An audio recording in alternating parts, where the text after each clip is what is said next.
السلام علیکم، میں ہوں اختر صدیقی اور آپ دیکھ رہے ہیں اپنا من پسند چینل۔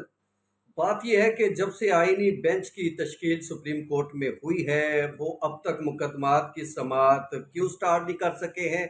دوسرا، آئینی بینچ کے سربراہ کے حوالے سے ایسی کیا بڑی خبر ہے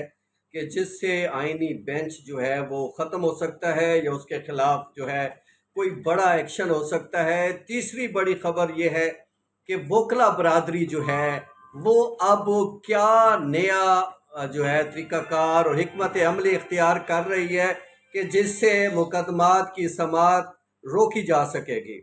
تو آپ کو بتاتے چلیں کہ اس وقت جو آئینی بینچ جس کے سربراہ جسٹس امین الدین خان ہیں، جنہیں سپر چیف بھی کہا جا رہا ہے، وہ آج کل ابھی تک مقدمات کی سماعت کیوں نہیں کر پا رہے ہیں۔ اصل میں بات یہ ہے کہ ایک تو ان کا سیکٹریٹ ابھی تک قائم نہیں ہو سکا ہے، اس کے لیے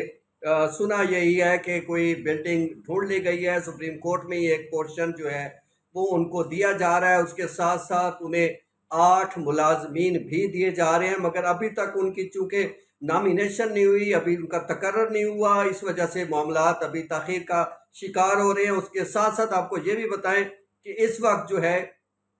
آئینی مقدمات کی سلیکشن کا طریقہ کار اور اس کے تحت جو ہے وہ سسٹم جاری ہے، اور ابھی تک جو ہے 16 آئینی مقدمات جو ہیں وہ ان کی چھان بین کر لی گئی ہے، ان کو ترتیب دے دیا گیا ہے، اور جلد ان کی جو ہے کاز لسٹ بھی جاری ہو جائے گی۔ زیادہ امکان یہی ہے کہ جمعرات یا جمعے سے، یا پھر بہت زیادہ تاخیر ہوئی تو منڈے سے باقاعدہ یہ آئینی بینچ اپنے کام کا آغاز کر سکتا ہے۔ اور اس کے ساتھ ساتھ ایک بڑی خبر یہ ہے کہ جسٹس امین الدین خان کے لیے مشکلات پیدا ہونے جا رہی ہیں، کیونکہ ان کے خلاف جو ہے وکلا برادری نے ایک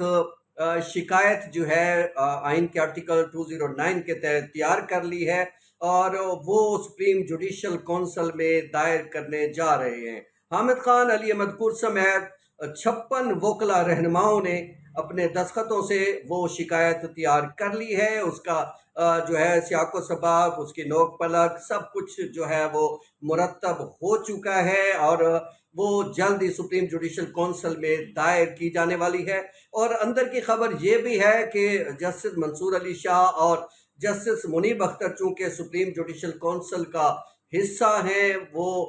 چونکہ اس کا جو ہے ایک سمجھ لیں کہ امپورٹنٹ جو ہے وہ ایک لحاظ سے حصہ ہیں، تو وہ وکلا برادری کو اندرون خانہ یہ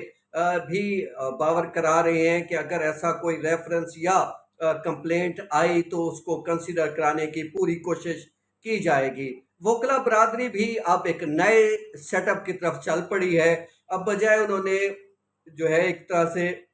احتجاج کرنے کے، اب انہوں نے آئینی اور قانونی راستہ اختیار کرنا جو ہے وہ بہتر سمجھا ہے۔ اب انہوں نے جو آئینی بینچ کے جتنے بھی ججز ہیں، سوائے 3 ججز کے جن میں عائشہ ملک بھی شامل ہے، باقی 4 ججز کے حوالے سے انہوں نے مختلف جو ہے ان کے حوالے سے معاملات اکٹھے کرنے شروع کر دیے ہیں۔ ان کے خلاف ایسے لوگ تلاش کیے جا رہے ہیں، ان کے ایسے فیصلوں کو تلاش کیا جا رہا ہے کہ جس کے ذریعے ان کے خلاف سپریم جوڈیشل کونسل سے رجوع کیا جا سکے۔ جو امین الدین خان کے حوالے سے جو شکایت وہ درج کرانے جا رہے ہیں، وہ الیکشن کمیشن کو دیا جانے والا ان کا وہ حکم ہے، جس میں انہوں نے کہا تھا کہ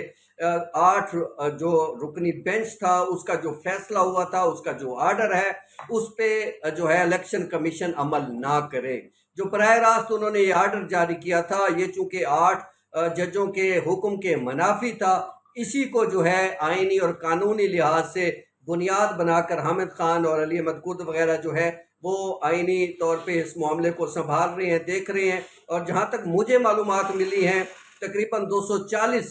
صفحات پر مشتمل جو ہے وہ کمپلینٹ جو ہے وہ امین الدین خان کے حوالے سے تیار کی جا رہی ہے، اور کافی سارے معاملات جو ہیں وہ پائپ لائن میں تھے اور وہ اب عملی شکل اختیار کرتے ہوئے دکھائی دیتے ہیں۔ آنے والے دنوں میں اس کے حوالے سے بڑی پیش رفت ہو سکتی ہے، اور آج جو یعنی اب پیر کے دن یہ میری ویڈیو جو جاری ہو رہی ہے، اسی دن جو ہے ایک اہم ترین مقدمے میں جسٹس منصور علی شاہ نے کافی اہم ریمارکس دیے ہیں۔ انہوں نے کہا ہے کہ جب تک آئینی بینچ نہیں بنتا تو کیا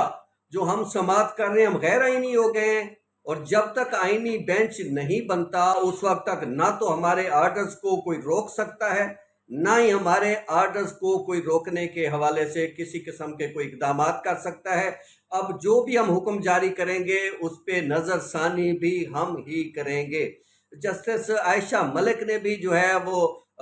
ریمارکس دی ہیں، انہوں نے بھی کہا ہے کہ چونکہ جو ہے ایک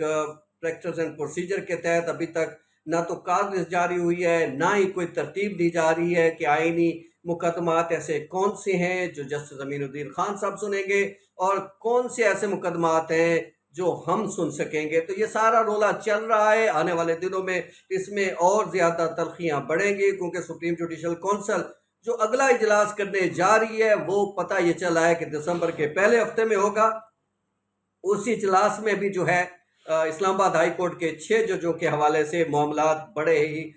کروشل ہو سکتے ہیں۔ ان کے خط کے حوالے سے سپریم جوڈیشل کونسل کوئی جو ہے اقدام کر سکتی ہے۔ ذرائع تو یہ بھی کہہ رہے ہیں کہ ان کے حوالے سے جتنا مواد اکٹھا ہو چکا ہے، اگر اس تناظر میں فیصلہ کیا گیا تو ان کو کام سے روکا بھی جا سکتا ہے۔ بہرحال یہ تو آنے والا وقت ہی بتا سکے گا کہ سپریم جوڈیشل کونسل کس حد تک ان معاملات کو دیکھے گی اور کیا کرے گی۔ تاہم ابھی معاملات جو ہیں وہ پینڈنگ میں ہیں۔ اس کے ساتھ ساتھ سندھ ہائی کورٹ میں جو معاملہ پڑا ہے 26ویں آئینی ترمیم کا، وہ بھی وکلا اس پہ بھی پیش رفت کرانے میں لگے ہوئے ہیں کہ کسی طرح 24 نومبر سے پہلے اس 26ویں آئینی ترمیم کے خلاف سندھ ہائی کورٹ سے کوئی بڑا حکم جاری کروا کر اس کے خلاف کوئی سٹے لے لیا جائے، اور تاکہ چونکہ پچھلے دنوں جو جوڈیشل کونسل کا اجلاس ہوا تھا کمیشن کا، اس میں انہوں نے سندھ ہائی کورٹ